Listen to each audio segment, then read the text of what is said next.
Why do you think we have less billionaires on the continent of Africa? Because of, number one, the terrain and the colonialism. Wow.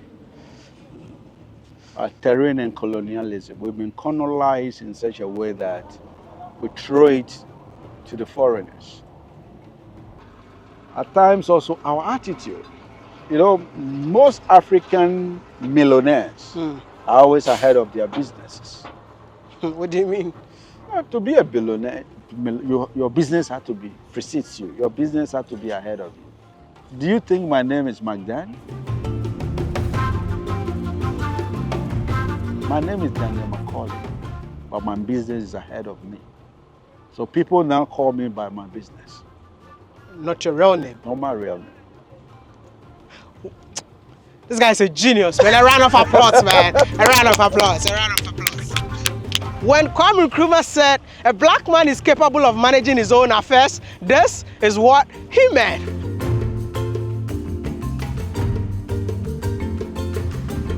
Can you believe it? Where I am is a 41,000 acres of salt mine. And guess who owns it? An African, a Ghanaian, indigenous company. Are you a billionaire? I think so. DJ, give me that song. Believing in the motherland, celebrating every African. Through Africa. One more time. This is actually the largest salt mine in the entire Africa. And let's talk about the world, man. In terms of surface area, this is actually the biggest. Can you believe it? What makes Electrochem the biggest salt mine company in the whole of Africa? Well, currently is the size that we're sitting on and the quantity we mine. Currently we are mining about 600,000 metric tons. So that's the uniqueness of this place. This is in Ghana, and it's about time you and I start appreciating, celebrating. You know why? Because it's owned by our own. You know, you're so inspiring. Thank you. And things that you always do is mind-blowing. I mean, you own a private jet. I've seen it all. But coming in here, seeing 41,000 acres of salt production, and it's all done by you. Why did you decide to take on such a mantle all by yourself? Well, we are living in a country where some of us have to be pace setters and also dare. We cannot always look at the foreigners and outside world that they can do what we cannot do. We can do bigger things and better things than this. But I feel like currently what you guys are doing is more like a manual salt mining. Yes. So currently our main method is manual mining. You're right about that, because this is a major source of employment for the people of Ada and the surrounding areas. So we want to keep this culture and keep this method of this form of employment for them. As we expand in the other areas, we will go into mechanized mining. A round of applause, man. A round of applause. Welcome to Electrochem, the biggest salt mine in the entire continent of Africa.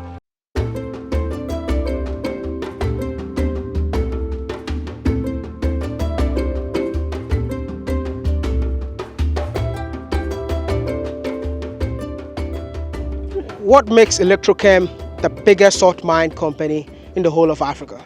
Well, currently is the size that we're sitting on and the quantity we mine. Currently we are mining about 600,000 metric tons. So that's the uniqueness of this place. And the size? The size is 41,000 acres. Currently, that's what you're mining? No. Currently we are only mining at a small portion of the... We're looking at doing 5 million all the way to 10 million metric tons. I saw the yearly goal for next year. Yeah. It's like you want to go as high as 1 million. 1 million metric tons, yeah. And if that happens, you don't think you're going to change the economy of this country? Definitely. Definitely. I mean, Is that your biggest goal? yes, and do beyond that.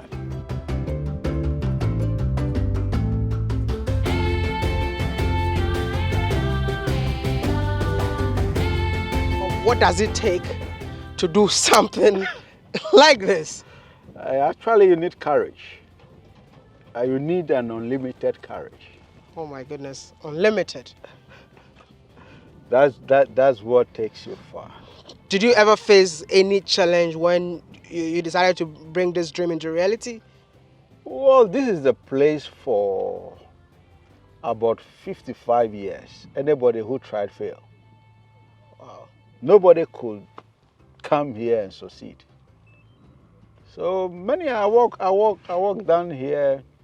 I drove down here. From the beginning, I asked myself, am I being brave or being stupid?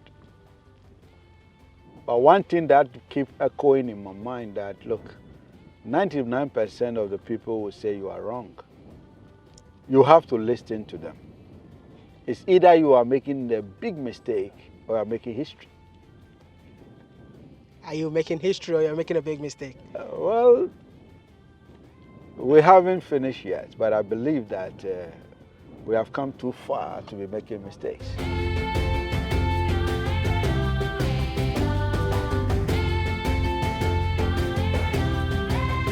If you ever see a salt production of this magnitude, it's always done by the government.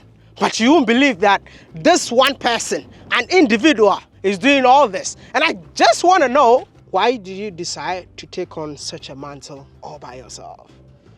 Well, we are living in a country where some of us have to be pace setters and also dare. We cannot always look at the foreigners and outside world that they can do what we cannot do. In my policy, I can. And luckily, I have some good people around me who are making all this happen, who read within my vision to say, look, I am going with you. It hasn't been an easy journey. If you don't have the guts, you don't have what it takes, you will stop by the way. And here we are. A lot of people around me are reading through the vision and they are catching up with the vision. I'm reading something interesting. I just want to ask a question about it. As chief servant? Is that t-shirt belongs to you? Yeah, that's mine. Why you call the chief servant? Actually, when I come here, I don't sit in the office. I'm on the field. I pick stones, I mine, I'm with excavator operators, I'm with the laborers. So those who do office job and who drive this place, they have their positions. So I come here and walk within the mine without detecting anything, just show direction. So I serve everybody here. So you're the head of the servant, yeah? Yeah, exactly. So the chief of the servant.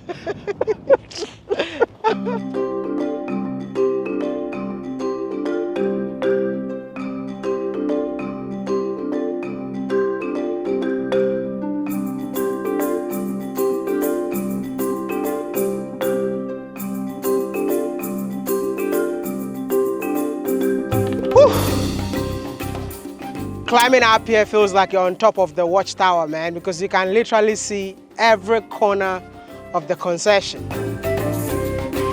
How do you feel anytime you come in here? It always feels amazing. Whenever I come up here, it feels like a spiritual experience. How spiritual? It's spiritual in the sense that this is the natural resource that God has given us. And every time you're up here, you can appreciate the magnitude of what we have. You can appreciate what God has given us. Incredible, man. Can you simplify the process that happens from the ocean to salt on the table? Okay, so when it comes to salt production, it's a very simple process. So you need 3 conditions to produce salt.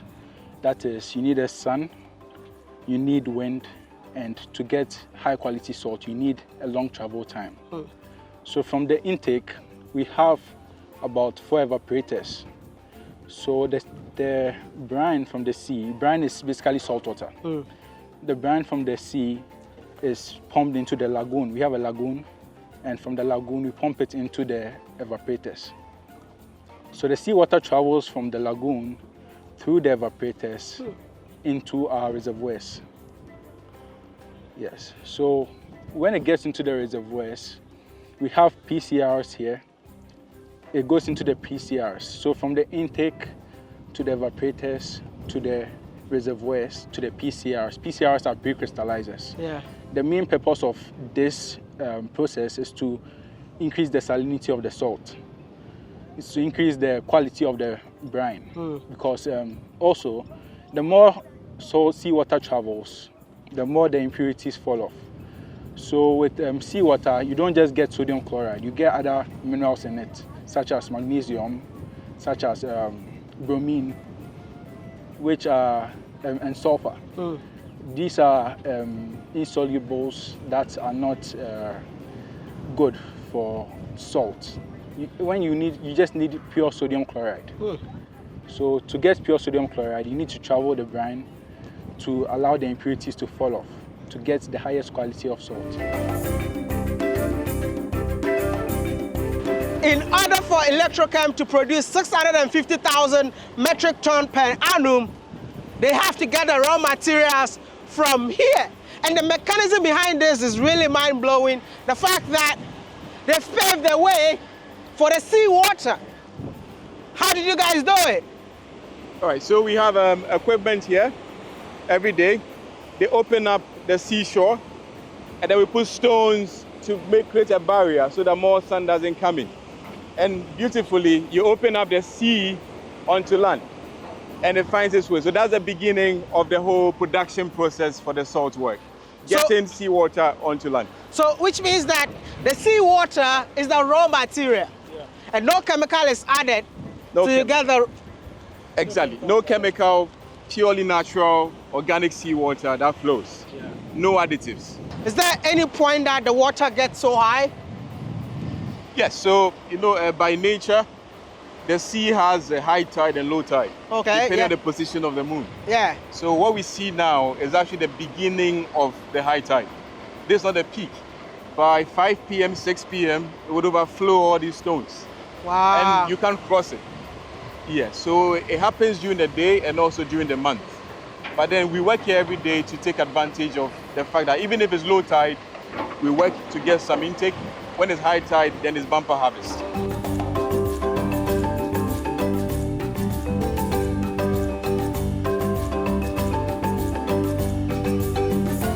This is the second stage of the salt work.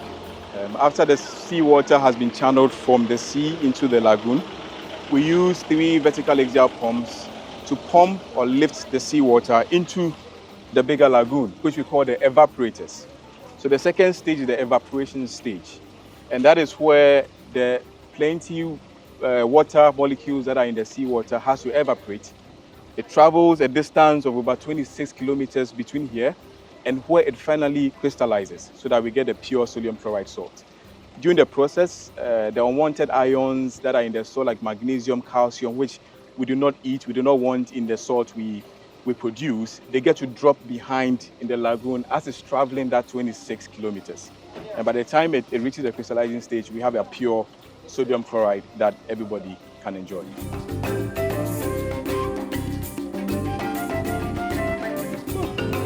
Well, what are we standing on? So right now we are on this is the industrial area. We call this the industrial area. Okay. And this is our salt washing plant. And it has a capacity of 125 tons per hour of salt. Yes. 125 metric tons of salt per hour.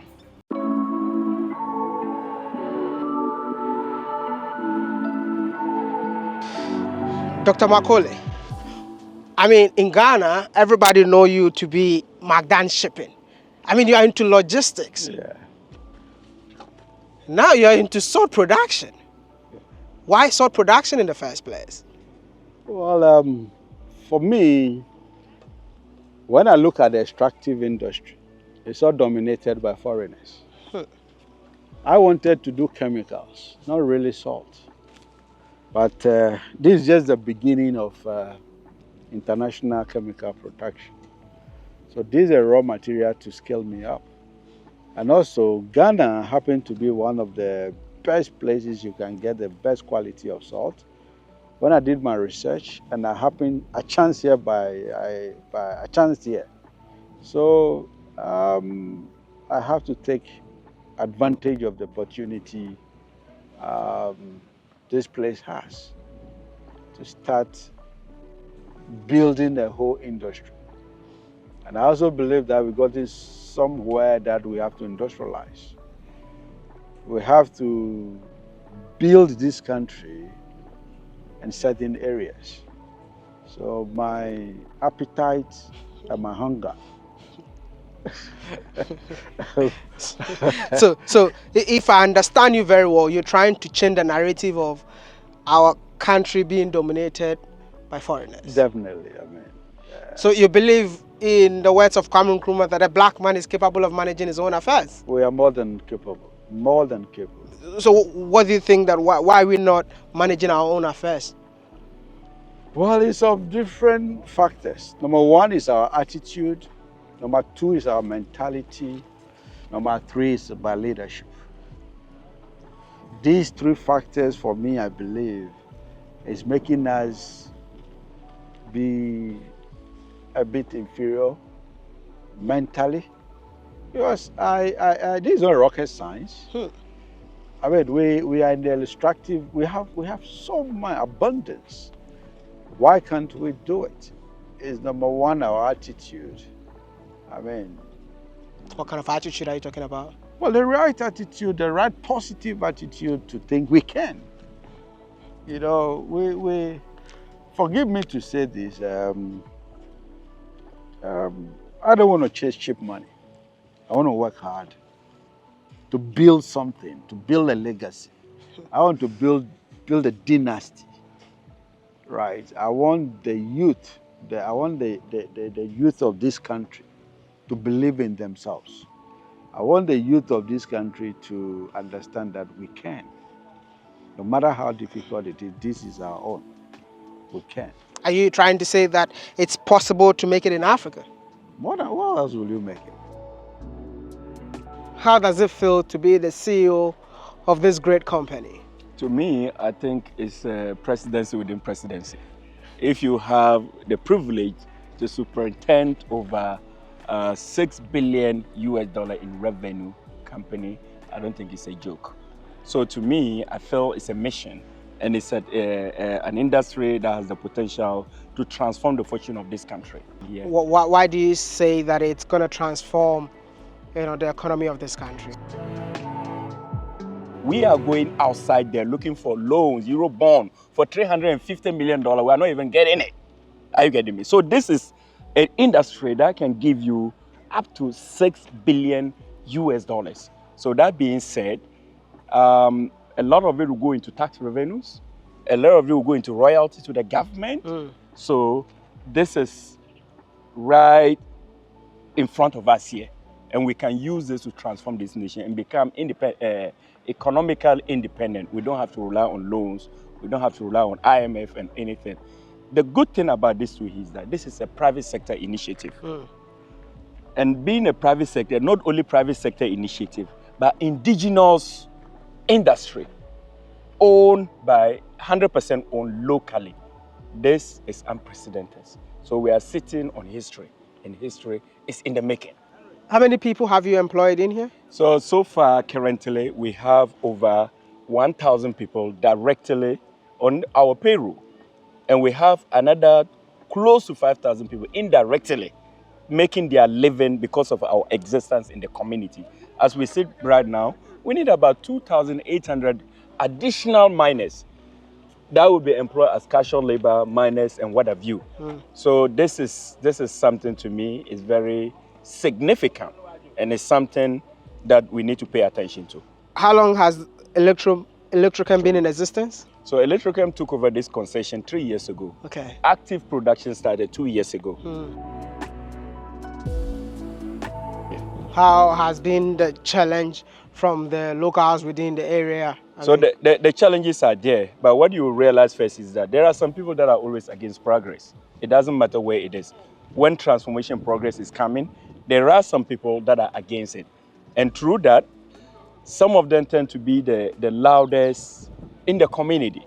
So they tend to recruit people who are not even from other area to come and cause mayhem to the workers here. People coming from Ashama, Kasua, who are not even indigenous of the area, causing troubles. Why? Because before electric came here, they were destroying the lagoon in the name of Galamsey salt mining. That was the biggest threat. The environment was being desecrated, and then the whole place, as you see now, that is now revamped with lagoon water and whatever. Used to be like a football park, very much open, very irresponsible mining.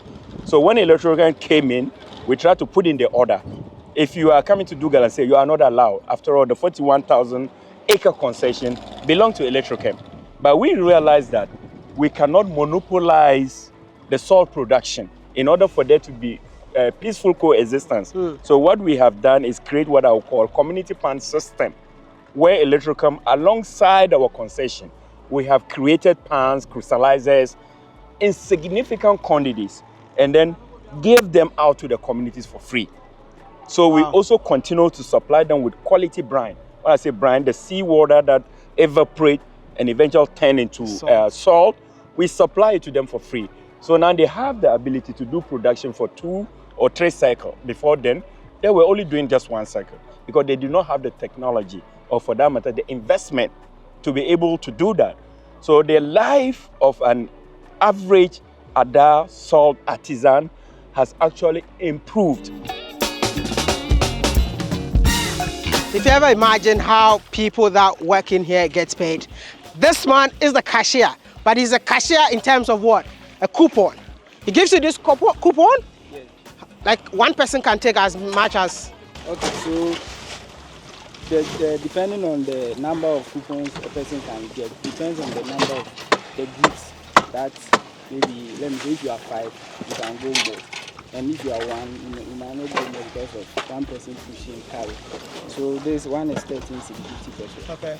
And then the number of trucks that you down, you calculate. So you know the amount that you are going to get. So it means that everyone in here gets paid in a day? We calculate the payment in a day, but you can get paid after you complete the day. Okay. And so we pile up the money, then after the mining. Okay, he wants this coupon. Wow, that's just cool, man. All right. Are you a billionaire?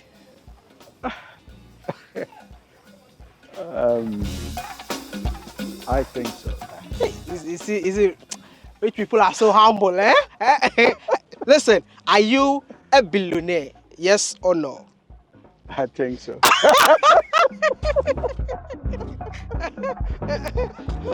I mean, you've built a multi-billion-dollar industry from the shipping line, even the airport logistics, and now this. Yeah. If you had the chance to change one thing in Africa, what will it be? It's ruin our own world. Ruin our own world. Our culture, we don't have to change anything about our culture. We have to be what we are. We have to grow in our own space. We don't need to copy too much. Do you feel like we're copying too much? I believe so. I believe so. We have gone closer to the world because of internet. We've gone very close because of the internet. Artificial intelligence has brought us very close to the West, but we cannot lose our values. Well, what has been the biggest challenge that you faced in bringing this dream into reality? My biggest challenge in my entrepreneurial journey is human resource. It's not money, it's nothing, but it's human resource. You know, I believe in you get what you inspect. You don't get what you expect. You don't build this industry and go and sleep. It will collapse. You have to inspect. That is why I'm the chief servant. That is why I get here, I work in the dyes, I work in the evaporators, just to get it how I want it. Like that, you're an inspiration, and the entire Africa is listening to you. If you have a message to Africans across the globe, what would that message be? Africa should wake up. We are the next world, especially the youth of Africa. This is the only green continent left for us. There's no other green continent. So we should wake up and take leadership positions and change Africa. There's this question I've never asked anyone before, but somebody said I should ask, does money make someone happy? Does money make you happy? You know, it depends on how you see it. But money, yes, money makes me happy because I do what I can't do. I do what I wouldn't be able to do. I help people around me. If I don't have money, I cannot help them. When you have money, immediately you see smiles on people's face. It makes you happy. If you don't have money to put smiles on people's face, how can you be happy? Then that comes to my next question. How are you touching lives in Ghana? Well, you can Google the Magdan Entrepreneur Challenge. You can Google the Magdan Entrepreneur. We have the biggest foundation in the country. I mean, we're building schools. We build about 9 schools. We're helping hospitals. We're building astroturfs across the country. We're helping women across the country with interest-free loans. Interest-free? Yeah, so Only far, women? Only women. Only women. Can you give me the cloth? Let me put it there. I will just have some boobs today. Only women. We have over 500,000 children on our scholarship. Wow. Actually, I wanted to be an accountant, and this opportunity given to me, I took it, and I didn't take it for granted. As I speak to you now, I'm a level 400 accounting student, and it's all because of the scholarship. If not, I wouldn't be there now. So we're touching lives. Why do you do all of that? This is the boy from the street. Giving back to the street. Giving back to the street. You know, I came from the street, and I don't know how many young boys and girls can survive what I survived. How do you feel anytime you come in here? This is challenging, you know. Everybody expects me to be happy when I walk in here, but I see challenge. This is a challenge because this is just the beginning. I've not even reached 50% of my own potential. So why should I be happy? What do you mean by you've not reached 50% of your own potential? What do you mean by that? I haven't reached 50% of my own potential. I got to do 10 million metric tons. Why should I be happy of 600? Your goals are bigger. You see, you have to set, in Africa, you have to be a gorilla. What does that mean? You have to think like a gorilla. You think like a dwarf, you become a dwarf. You think and walk like a gorilla, you become a gorilla. No two ways about it. What has been the lowest moment in your entire entrepreneurship journey?